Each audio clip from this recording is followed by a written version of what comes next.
Welcome to Rashmi's रसोई। श्रावण महिना special असं आज आपण आळूच्या फतफद्याची रेसिपी बघणार आहोत।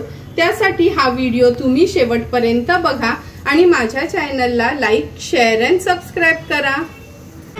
आळूचं फतफद बनवण्यासाठी ही आळूची पानं घेतलीत। ही भाजीची पानं असतात, हे बघा, म्हणजे थोडासा लाईट ग्रीन कलर असतो ह्याचा, म्हणजे आपल्या वडीच्या पानांपेक्षा।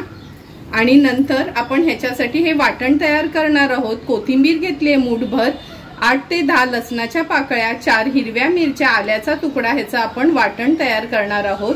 2 टेबलस्पून तेल वापरणार आहोत। नंतर फोडणीसाठी लसूण थोडासा चेचून घेतलाय, कढीपत्त्याची पानं, अर्धा चमचा हिंग, अर्धा चमचा राई, अर्धा चमचा जिरं, 1 चमचा हा घरचाच आगरी कोळी मसाला आहे, अर्धा चमचा हळद, लिंबा एवढी चिंच ही मी पाण्यात भिजत ठेवली आहे, 1 चमचाभर गूळ, अर्धा चमचा गरम मसाला, चवीप्रमाणे मीठ आणि खवलेलं ओलं खोबरं यूज करणार आहोत। आळूच्या फतफद्यामध्ये कधी कधी म्हणजे कोण कोण शेंगदाणे घालतात किंवा चण्याची डाळ घालतात। मी हे शेंगदाणे घेतलेत, भिजत ठेवलेले 3 तासासाठी गरम पाण्यात, पण मी चण्याच्या डाळीच्या ऐवजी हे मक्याचे दाणे यूज करणार आहे। ते हे बघा असे दाणे काढून घेतलेत। आळूचं फतफद बनवताना सर्वात आधी पानं कशी कापायची ते सांगते आणि ओळखायची कशी ती तुम्हाला माहितीच आहे। आळूवडीची पानं जी आपण वडीसाठी वापरतो तो खूप डार्क कलर असतो आणि हा अगदी लाईट आणि अगदी गुळगुळीत ही पानं असतात। हे बघा, खूप कमी शेरा असतात वरती पण, आणि ह्याचं देठ थोडंसं लालसर आणि थोडं हिरवं असतं। ह्याच्यात भाजीसाठी आपल्याला फक्त हिरवं पानं पण मिळतात, पण ती ना कमीत कमी वापरायची, कारण का ती खूपच खाजरी असतात। आता ह्याची मी ही शेर काढून घेते ह्याच्यातली।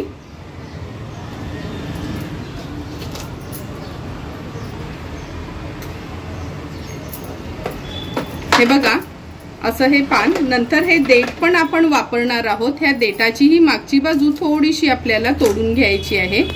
नंतर ह्याच्या शेरा आहेत ना, ह्या दांडीच्या, ह्या सर्व आपल्याला काढून घ्यायचे आहेत आणि नंतरच आपण ह्या भाजीसाठी वापरणार आहोत।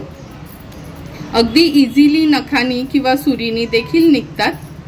अशाच पद्धतीने सर्व मी पानं साफ करून घेते। हे बघा,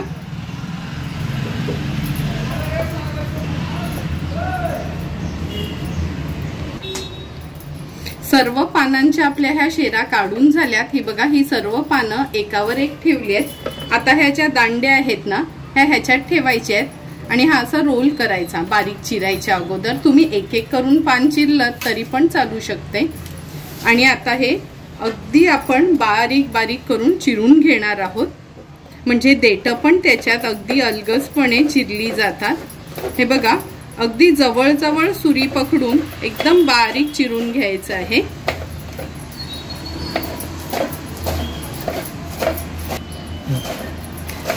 अशाच पद्धतीने सर्व पानं ही मी बारीक अगदी चिरून घेते। सर्व पानं ही आपण बारीक चिरून घेतली। ही बघा कशी अशी लांबडी लांबडी अगदी पातळ अशी। आता ही मी कुकरला शिजवून घेणार आहे, त्यामुळे कुकरच्या भांड्यात ही काढून घेऊया आपण। ह्या कुकरच्या डब्यात मी ही सर्व पानं काढून घेते, म्हणजे देठ पण अगदी व्यवस्थित। तुम्ही पातेल्यात देखील शिजवू शकता। ह्याच्यामध्ये पाणी घालूया आपण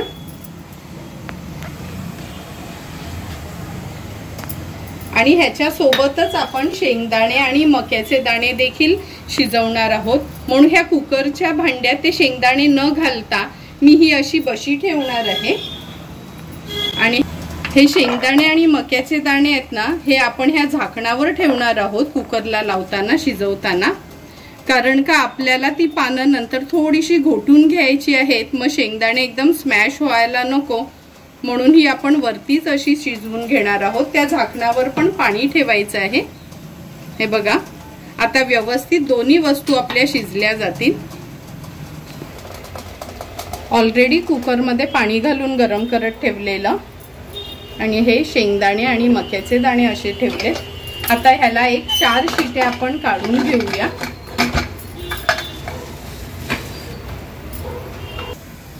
कुकरच्या शिट्या होईपर्यंत हे जे वाटणासाठी आपण आलं, लसूण, मिरची, कोथिंबीर काढलेली, हे मिक्सरला बारीक करून घेऊया। कुकर आता आपला गार झालाय। हे बघा शेंगदाणे पण अगदी व्यवस्थित शिजलेत। आता ही प्लेट अगोदर काढून घेते मी।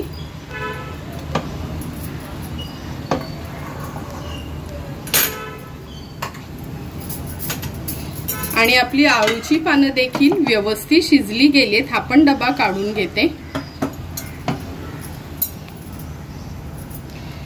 आता ही पानं अगदी व्यवस्थित शिजलीत। ह्या पळीने ना आपल्याला ह्याला अगदी असं फाईन स्मॅश करून घ्यायचं आहे। आणि वेळ नसेल तर थोडंसं गार झालं ना, मिक्सरला असं भरडच फिरवून घेतलं तरी पण ते व्यवस्थित होते।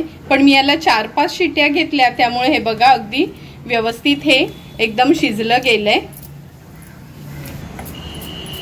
पळीनी हे व्यवस्थित आपण घोटून घेतले। आणि हे बघा ही हिरवी चटणी पण आपण वाटून घेतली। आता लगेचच ह्या आळूच्या फतफद्याला फोडणी देणार आहोत। गॅसवर आपण ही कढई गरम करत ठेवली आहे। 2 चमचे एवढंच तेल घेणार आहोत, कारण की ह्याच्यात आपण कांदा वापरत नाही, त्यामुळे जास्त तेलाची पण आपल्याला गरज लागत नाही। तेल आता आपलं गरम झालंय। ही कढीपत्त्याची पानं आपण फोडणीला घालूया। नंतर हा बारीक चेचून घेतलाय हा लसूण मी खलबत्त्यामध्ये, तो घालणार आहोत। 5 ते 6 पाकळ्या घेतलेल्या लसणाच्या। अर्धा चमचा हिंग वापरणार आहोत। हिंग आवर्जून वापरा ह्याच्यामध्ये। थोडंसं परतून घेऊया ही फोडणी। नंतर ह्याच्यामध्ये जिरं घालूया, राई। गॅसची फ्लेम मी आता हायवर ठेवलेली, आता ती मी थोडी मीडियम वर करून घेते, म्हणजे फोडणी अगदी आपली करपायला पण नको आहे। लसूण छान तेलावर परतून झालाय। आता आपण ह्यात हळद, हा घरचा आगरी कोळी मसाला आहे, चमचाभरच घेतलाय। अर्धा चमचा गरम मसाला, हा मसाला देखील मी घरीच बनवलेला, तो व्हिडिओ तुम्ही बघू शकता का तो मसाला कसा बनवायचा ते। नंतर हे जे आपण वाटण वाटलेलं, जवळपास 2 टेबलस्पून एवढं हे वाटण तयार झालेलं, ते वाटण आपण ऍड करूया। आणि लो टू मीडियम फ्लेमवर हे मसाले चांगले आपण शिजवून घेऊया।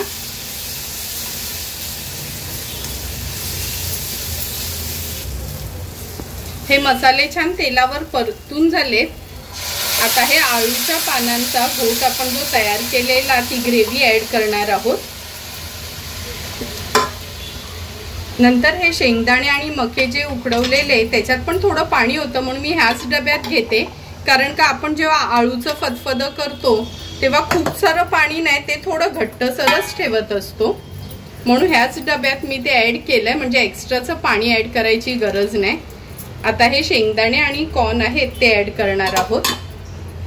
हा चिंचेचा कोळ, हा तर तुम्हाला आवर्जून घालायलाच लागेल। जर चिंच नसेल यूज करायचं तर तुम्ही कोकम यूज करू शकता किंवा लिंब। आणि चिंच घातल्यावर गूळ तर आपल्याला घालावंच लागतं, तरच त्याची टेस्ट व्यवस्थित आंबट तिखट गोड अशी होते। आता हे खवलेलं ओलं खोबरं ऍड करणार आहोत। चवीप्रमाणे मीठ ऍड करूया।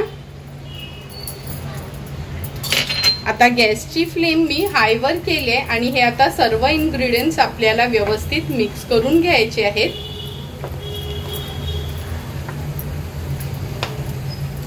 ती आळूची पानं आपण ब्लांच केलेली, जसं पालक ब्लांच करतो तसंच, त्यामुळे बघा कशी छान शिजली गेली आहेत आणि कलर पण किती सुंदर आलाय। आता ह्याला एक उकळी काढून घ्यायची आहे, नंतरच आपण झाकण देणार आहोत। भाजीला आपल्या छान उकळी आली आहे, मिक्स करून घेते आणि आता झाकण देऊन एक 7 ते 8 मिनिटासाठी लो फ्लेमवर ह्याला व्यवस्थित शिजवून घ्यायचं आहे, म्हणजे मसाल्यांमध्ये तो व्यवस्थित एकजीव होईल। 7 ते 8 मिनिटं झालेत, झाकण काढून बघूया। हे बघा भाजीला पण आपल्या म्हणजे आळूच्या फतफद्याला छान उकळी पण आली आहे आणि व्यवस्थित एकजीव झाले। किती सुंदर असं आपलं हे आळूचं फतफद तयार झालंय। आता हे तयार झालेलं आळूचं फतफद आपण सर्विंग बोल मध्ये सर्व करणार आहोत। सुंदर आणि झटपट असं तयार झालेलं हे आळूचं फतफद आपण ह्या सर्विंग बोल मध्ये सर्व करून घेतोय। हे फतफद तुम्ही तांदळाच्या, ज्वारीच्या किंवा बाजरीच्या भाकरी सोबत देखील खाऊ शकता आणि हे अशी जर त्याची कन्सिस्टन्सी असेल तर तुम्ही भातासोबत देखील खाऊ शकता। तुम्हाला जर मी बनवलेलं हे आळूच्या फतफद्याची रेसिपी आवडली असेल तर तुम्ही पण नक्की या श्रावणात एकदा तरी हे ट्राय करा आणि मला कमेंट करून सांगा की तुम्ही बनवलेलं हे आळूचं फतफद कसं झालंय ते। तुम्हाला जर मी बनवलेल्या या आळूच्या फतफद्याचा व्हिडिओ आवडला असेल तर नक्की माझ्या चॅनलला तुम्ही लाईक, शेअर अँड सबस्क्राईब करा। Thank you for watching my video.